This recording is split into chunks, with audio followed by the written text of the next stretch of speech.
எல்லாருக்கும் வணக்கம். நான் Monica, speech language pathologist, Coimbatore Monica speech கிளினிக்ல இருந்து.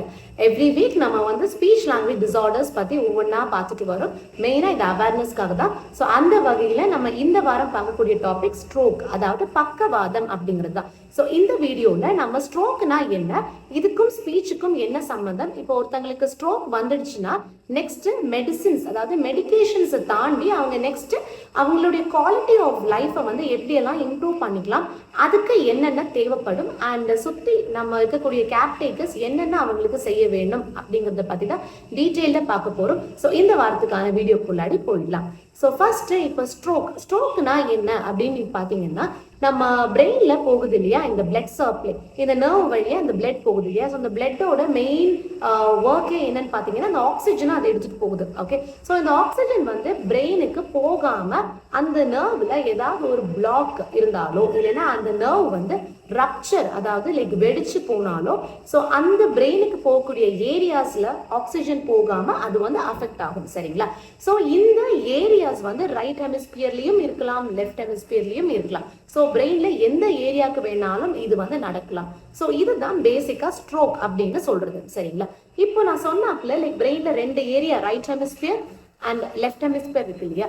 ஸோ இதுல வந்து ரைட் ஹெமிஸ்பியர்ல தான் இந்த பிரச்சனை, ரைட் ஹெமிஸ்பியர் இருக்கக்கூடிய ஏரியால தான் இந்த ஸ்ட்ரோக்கால அஃபெக்ட் ஆயிருக்கு அப்படின்னு நீங்க பாத்தீங்கன்னா, ஸோ ஆப்வியஸ்லி அவங்களுக்கு என்ன ஆயிடும்ல, லெஃப்ட் சைடு வந்து ரொம்பவே வீக்கா இருக்கும். லெஃப்ட் சைட்ல ஒரு வீக்னஸ் ஒரு பேராலிசிஸ் ஒரு பேராசிஸ்ன்னு சொல்லுவோம் இல்லையா. ஸோ அது வந்து நம்மளால பார்க்க முடியும். ஓகே, ஸோ இன்கேஸ் உங்களுடைய லெஃப்ட் ஹெமிஸ்பியர்ல தான் இந்த பிரச்சனை, இந்த பிரெயினோடைய இருக்கக்கூடிய அந்த ஏரியாஸ் வந்து அஃபெக்டடா இருக்குது இந்த ஸ்ட்ரோக்னால அப்படின்னா, உங்களுடைய ரைட் சைட்ல வந்து உங்களுக்கு வீக்னஸ் அண்ட் அதே மாதிரி ஒரு பேராலிசிஸ் ஒரு பேராசிஸ் மாதிரி உங்களால பார்க்க முடியும். சரிங்களா?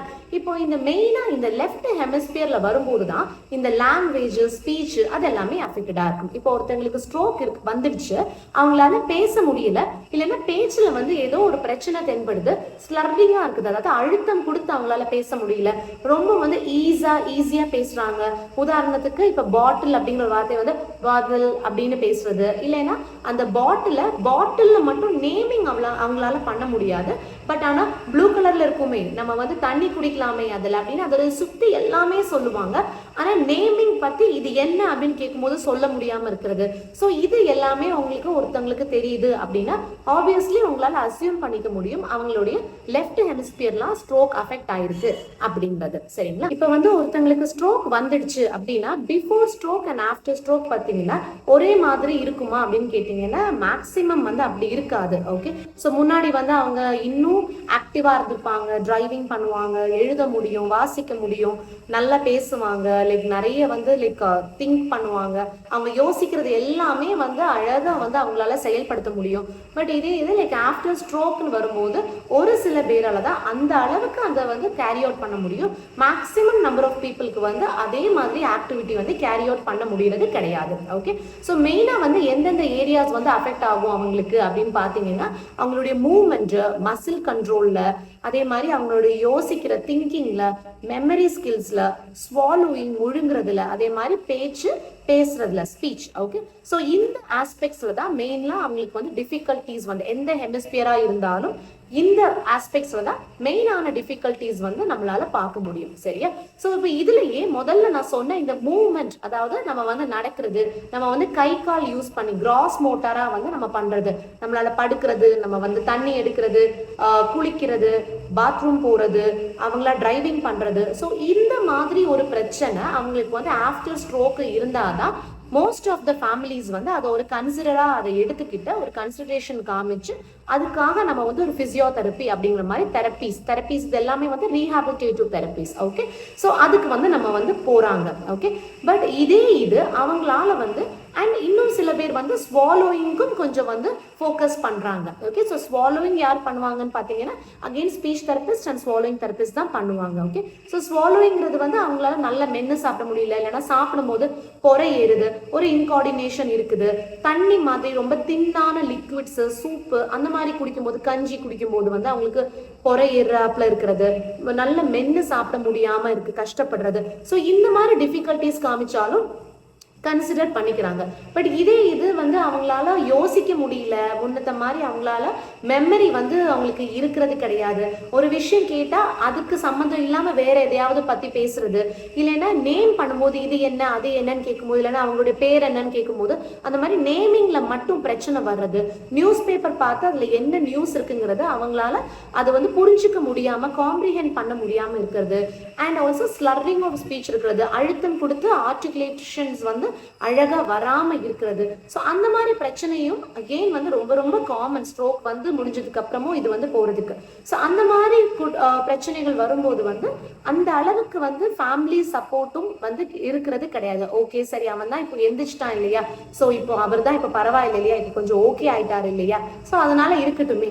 ஸோ இந்த மாதிரி இருக்கும்போது ஃபேமிலி எண்டில் இருந்தும் அந்த அளவுக்கு வந்து ஒரு சப்போர்ட் வந்து இருக்கிறது இல்லை. ஓகே சரி இருந்ததுக்கு அவர் எவ்வளோ பரவாயில்ல, இருந்ததுக்கு வந்து லைக் அவர் இப்போ நடக்கிறாரு, இருந்ததுக்கு லைக் இப்போ அவர் முழுங்குறாரு அப்படின்னு சொல்லிட்டு நம்ம விட்டுறோம். பட் ஆனால் அது வந்து ஒரு பேஷண்ட்டாக அவங்களுடைய சைட்லேருந்து நீங்கள் யோசிச்சு பார்த்தீங்கன்னா அதுவே அவங்களுக்கு ரொம்பவே சைக்காலஜிக்கல் இஷ்யூஸ் வந்து கொடுக்கும். சரிங்களா, இப்போ நம்மக்கிட்ட வந்து பெரியவங்க ஸ்பீச் தெரப்பிக்காக வரும்போது அகெயின் ஸ்ட்ரோக் இல்லைன்னா வந்து ஒரு ஆக்சிடென்ட்டுக்கு அப்புறமா இல்லைன்னா ஸ்வாலோயிங் இஷ்யூஸ்க்காக வரும்போது லைக் ஆஃப்டர் அ பீரியட் நம்ம கிட்ட அவங்க பேசுவாங்களே, பேசும்போது என்ன சொல்லுவாங்க, லைக் என்னோட பிரச்சனை என்னங்கிறது லைக் அவங்க வந்து கண்டுபிடிக்கல, நான் தான் இல்லை என்னால வந்து யோசிக்க முடியல, என்னால வந்து லைக் பழையபடி பேச முடியறது இல்லை, என்னால அது ஒரு விஷயத்தை பார்க்கும்போது அது புரிதல் வந்து எனக்கு கம்மியா இருக்குங்கிறத அவங்க பர்சனலா தான் ரெஃபரன்ஸ் பண்ணி வராங்களே தவிர அவங்க கூட இருக்கக்கூடிய கேர்டேக்கர்ஸ் வந்து இதை ஒரு பெரிய ஒரு விஷயமா எடுத்துக்கிறது இல்லை. எனக்கு அதுவே ஒரு பெரிய ஒரு பிரச்சனையா இருக்குது. இதனாலேயே நான் வந்து எல்லார்கிட்டையுமே ரொம்பவே கோவப்படுறேன்,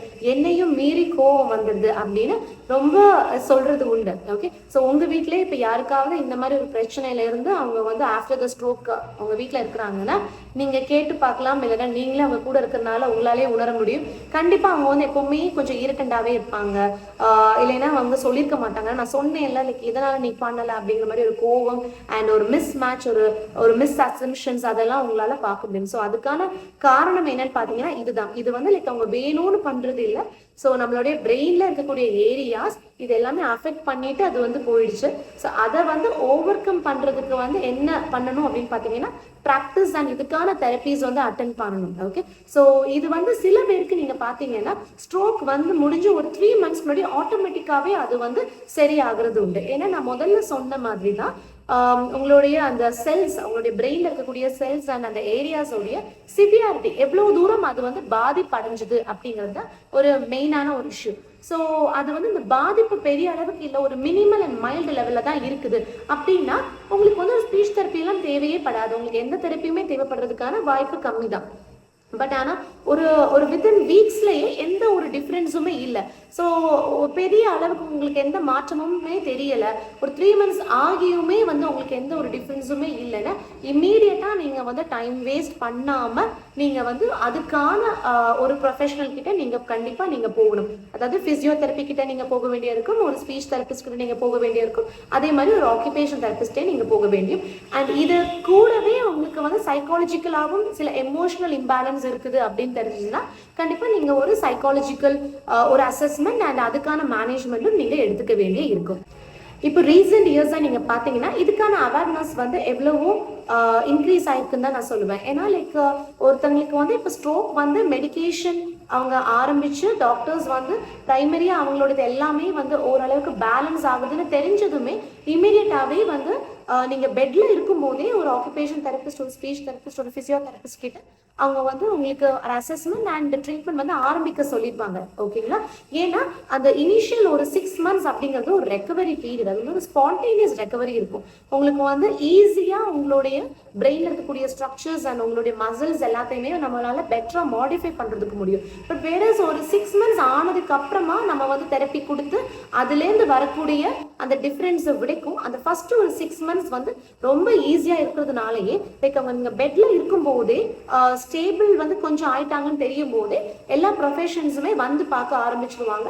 அண்ட் நீங்க வந்து டிஸ்சார்ஜ் ஆகும் போதே என்னென்ன நீங்க பண்ணணும் அப்படின்னு சொல்லிட்டு அவங்க வந்து உங்களுக்கு சொல்லிடுவாங்க. சிலவங்களுக்கு வந்து அதுக்கப்புறமும் தெரப்பியாவே தேவைப்படும், ஒரு ஹோம் ட்ரைனிங் ப்ரோக்ராம் மட்டும் நம்மளால சப்போர்ட் பண்ண முடியாது அப்படின்னு இருக்கக்கூடிய பட்சத்துல அவங்க வந்து ஒரு occupation therapy and speech therapy அவங்களுக்கு வந்து ரெஃபர் பண்ணுவாங்க. ஓகே, ஸோ அதனால நல்ல ஒரு அவேர்னஸ் வந்திருக்கு. பட் ஆனால் இது வந்து 10 கேட்டீங்கன்னா பத்தாது இன்னும் ஜாஸ்தி அவேர்னஸ் கண்டிப்பா இந்த ரீஹாப் டீம்லயுமே தேவைப்படுது. ஓகே, ஸோ அதனால உங்களுக்கு தெரிஞ்ச யாராவது ஸ்ட்ரோக்குக்கு அப்புறமா போஸ்ட் ஸ்ட்ரோக் இந்த மாதிரி நான் சொன்ன இந்த ஆஸ்பெக்ட் ஆஃப் லைஃப்ல வந்து அவங்களுக்கு இன்னும் டிஃபிகல்டிஸ் இருக்குது அப்படின்னு நீங்க தெரிஞ்சீங்கன்னா கண்டிப்பா வந்து நீங்க அதுக்கான தெரப்பிஸ் அண்ட் ட்ரீட்மெண்ட் வந்து நீங்க எடுத்துக்கிறது ரொம்பவே பிரயோஜனமா இருக்கும். சரிங்களா?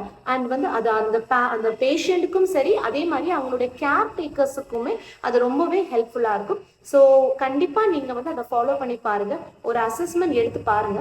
ஸோ அதுலேயே உங்களுக்கு வந்து கிளியரான ஒரு பிக்சர் உங்களுக்கு கிடைச்சிடும். அண்ட் இந்த மாதிரி சர்வீசஸ் ஏதாவது உங்களுக்கு தேவைப்படுது அப்படின்னா ஸ்க்ரீன்ல இருக்கக்கூடிய நம்பருக்கு வந்து காண்டாக்ட் பண்ணுங்க. ஸோ நாங்கள் வந்து ஆன்லைன் மூலமாகவும் டைரக்டாகவும் இந்த மாதிரி சர்வீசஸ் கொடுத்துட்டு வரோம். ஸோ ஏதாவது ஒரு குவாரிஸ் இருந்தால் கூட கண்டிப்பாக கமெண்ட் ஒரு கால் பண்ணுங்க, கண்டிப்பாக நாங்கள் வந்து அதை கிளாரிஃபை பண்ணி தரோம். அண்ட் இந்த மாதிரி வீடியோஸ் உங்களை வந்து செய்யறதுக்கு நம்ம யூடியூப் சேனல் சப்ஸ்கிரைப் பண்ணிக்கோங்க, நம்ம இன்ஸ்டாகிராம் பேஜையும் ஃபாலோ பண்ணிக்கோங்க. Every week speech therapy, speech language disorders பற்றி பேரண்ட்ஸ் அண்ட் கேர்டேக்கர்ஸ் இருக்கக்கூடிய சந்தேகங்களையே மெயினாக நம்ம டாப்பிக்காக வந்து பண்ணிட்டு வரோம். லாஸ்ட் 4 இயர்ஸாக நம்ம வந்து ஆன்லைன் பிளாட்ஃபார்ம் மூலமாக நிறைய ஃபேமிலிஸ்க்கு சப்போர்ட் அண்ட் ஹெல்ப் பண்ணியிருக்கிறோம். அண்ட் இப்போ டைரக்ட் சர்வீஸ் மூலமாகவும் நம்ம வந்து ட்ரீட்மெண்ட் கொடுத்துட்டு வரோம். ஸோ உங்களுக்கு வேறு ஏதாவது தகவல் தெரியும்னாலும் எங்களுக்கு கால் பண்ணுங்க, டீட்டெயில்டாகவே நாங்கள் இதை பற்றி எக்ஸ்பிளைன் பண்ணுறோம். தேங்க்யூ.